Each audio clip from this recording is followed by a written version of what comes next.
Hello friends నమస్తే. So, ఈరోజు ఒక అద్భుతమైన టాపిక్‌తో మీ ముందుకొచ్చాను. ఒకటేంటంటే లీడర్స్‌కి ఉన్నటువంటి క్వాలిటీస్ ఏంటి అనేది గురించి మాట్లాడతాను. సో, ఫస్ట్ పాయింట్ లీడర్స్‌కునేదేంటంటే ఇమేజ్ అనేది అవసరం అవుతదనమాట. అసలు ఇమేజ్ అంటే ఫస్ట్ అంటే ఇన్నోవేటివ్. మనం మనం తీసుకున్నటువంటి ప్రాజెక్ట్‌లో ఏమేమి థింగ్స్ చేస్తే ఆ ఇన్నోవేటివ్‌గా మనం చేయొచ్చు అనేది తెలుసుకోవాలనమాట ఫస్ట్.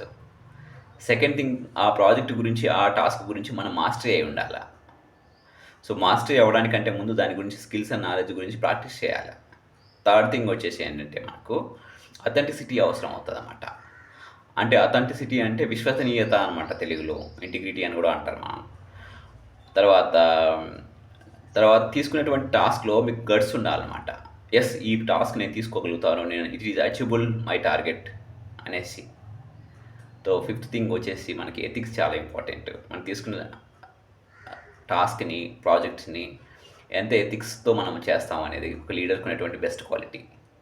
సో, మనం 5 పాయింట్లు గాని మనం ఇంప్లిమెంట్ చేసామనుకోండి, మన ప్రొఫెషన్‌లో గాని, మన బిజినెస్‌లో గాని, మన టాప్ మోస్ట్ స్థాయికి ఎదిగే అవకాశం ఉంటుంది. Thank you very much. And ఈ వీడియోని చాలా మందికి షేర్ చేయండి, లైక్ చేయండి.